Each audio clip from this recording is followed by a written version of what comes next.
कुछ दाग ऐसे होते हैं जो जितना चाहो मिटाने से भी मिटते नहीं हैं, और हर दाग अच्छे नहीं होते हैं।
बाउंसर से तो निपट चुका हूं मैं, आज शायद तुम सबसे भी आखिरी बार मिल रहा हूं, बशर्ते तुम लोग मुझसे मिलने द गेम ऑफ चॉइसेस किताब में आओ।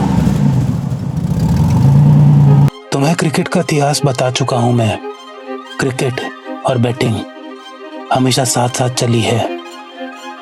29 मई 1646 को कैंट में एक मैच हुआ था, लेकिन उस मैच के बाद कोर्ट केस हुआ था, और केस था कि पेमेंट नहीं करी एक पार्टी ने जब वो बैट हार गए थे। और पता है कितने की बैट थी? 12 कैंडल। 17वीं सेंचुरी के हाई स्टेटस लोग इस क्रिकेट के खेल को फंड किया करते थे ताकि वो इन पर बेट कर सके। तब न्यूज़पेपर या मीडिया इतना रिपोर्ट नहीं करते थे और मैचेस के स्कोर कार्ड नहीं रिपोर्ट होते थे, पर यह जरूर रिपोर्ट करते थे कि किसने कितने की बेट जीती और क्या ऑड्स थे। 1744 में पहले रूल्स सेट करे गए, और स्पेसिफिकली वो रूल्स सेट करे गए जो गैम्बलिंग की वजह से हुए डिस्प्यूट्स को कैसे सेटल करना है, उनसे रिलेटेड रूल्स सबसे पहले बनाए गए। 1757 में एक गैम्बलर ने एक लेटर क्रिकेट बॉल के अंदर डाल दिया और प्लेयर्स को मनाया कि वो बॉल को एक दूसरे के पास फेंकते रहे कुछ फिक्स डिस्टेंस तक।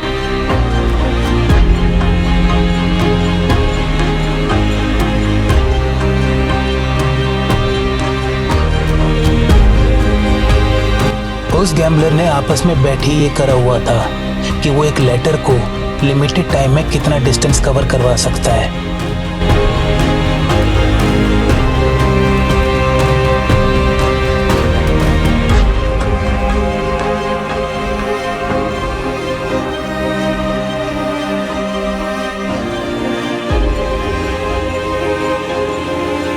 एक बंदे ने अपने गार्डनर की एबिलिटी पर 100 पाउंड, जो उस समय बहुत बड़ा रकम होती थी, वो बैट लगाई कि ये बॉलिंग करेगा और एक पंख उस पर ही जाकर बॉल का टप्पा पड़ेगा।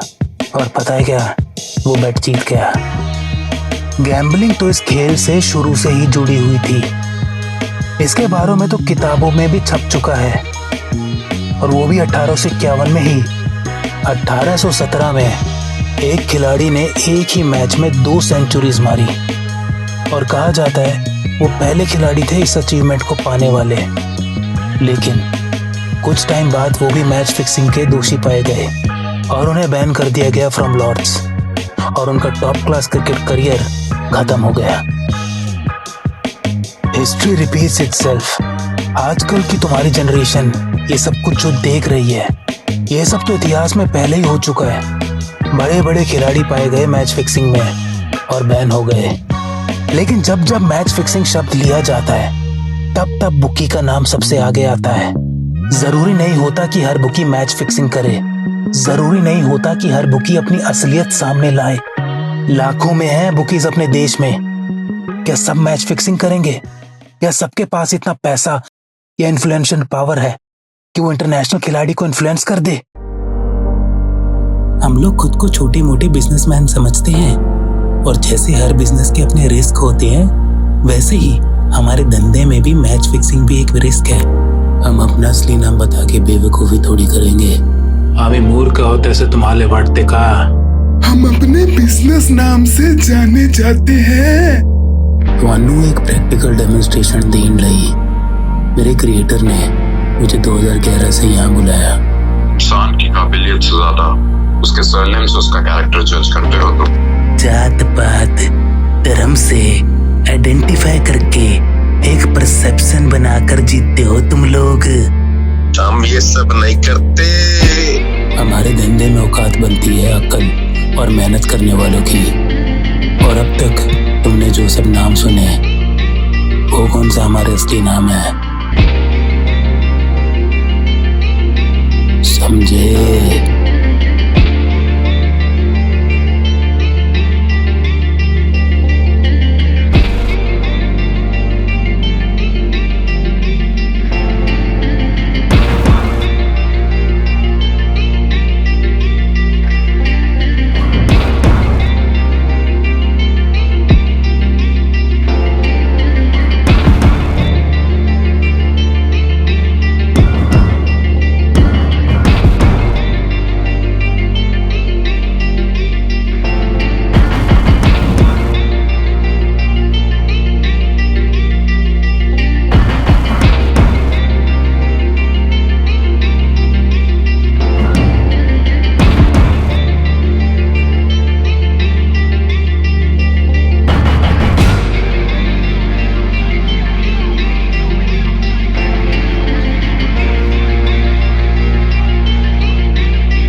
मैच फिक्सिंग सबके लिए बेकार ही है।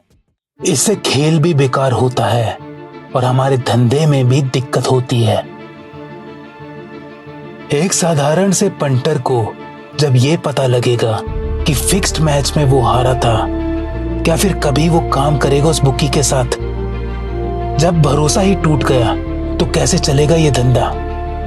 और जब हमें इंफॉर्मेशन मिलती है कि मैच फिक्स्ड है तो हम बहुत सतर्क हो जाते हैं और कभी कभी तो बेट्स लेना भी बंद कर देते हैं। वो पंटर जो मैच फिक्स करता है बहुत ही स्मार्टली बेट्स करता है। वो अपने बिहाफ पर या तो उसके दोस्तों के थ्रू या फिर उनका जो खुद का नेटवर्क होता है उनके थ्रू बेट्स करवाते हैं और अलग अलग बुकीज पर बेट करवाते हैं। इससे वो पूरी चेन में अलग अलग बुकीज पर बेट लगाकर एक अच्छा खासा पैसा कमाते हैं। अब बुकी नेटवर्क भी आपस में कनेक्टेड रहता है, या फिर अगर उन्हें इनसाइडर इन्फो से पता चलता है कि ये मैच फिक्स्ड है या फिर इसमें स्पॉट फिक्सिंग हुई है या फिर पूरा मैच ही फिक्स्ड है, तो वो बेट्स लेना बंद कर देते हैं या फिर वो इस्तेमाल करते हैं हेज का। मेरी कहानी इस book the game of choices में जब मुझे हेज के बारे में पता चला था तब मैं बस देखता ही रह गया था। वो दिन था 17 सितंबर 2010 का। उस कमरे में एक अलग एनर्जी थी। विक्की पाजी और घोड़ा जी ने जो बारीकी से वो दिन संभाला था वो दिन मैं कभी नहीं भूल सकता। ऐसे ही कितने सारे दिन थे मेरी जिंदगी के जो मैं भूल नहीं सकता। क्या मुझे रिग्रेट है कुछ चीजों का? कुछ चीजों का शायद हाँ, कुछ चीजों का शायद ना। क्या मेरी चॉइसेस गलत थी? अब यह बताने वाले तुम लोग कौन हो, क्योंकि तुम्हें खुद नहीं पता कि तुम क्या कर रहे हो और क्यों कर रहे हो। अपने इमोशंस की साइकिल को कहां समझ पाया है कोई इंसान, और उसकी वजह से हुई चॉइसेस को भी। अपने इमोशंस को तुम कभी नहीं समझ पाए हो और ना समझ पाओगे, लेकिन मेरे बारे में एक ओपिनियन जरूर बनाओगे। क्या मुझसे मिलने आओगे? अपनी जिंदगी में इतनी बार गिरा हूं, वो देखने आओगे क्या? मेरे दोस्त मेरा परिवार कैसे बने, वो देखने आओगे क्या? अपने गम को छुपाकर हंसते हुए काम किया, वो देखने आओगे क्या? अपने प्यार को खोने से क्यों डरता था मैं, वो देखने आओगे क्या? लगता है नहीं आओगे।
Sir, I think he is getting conscious. Son, what is your name? Tell me, what is your name?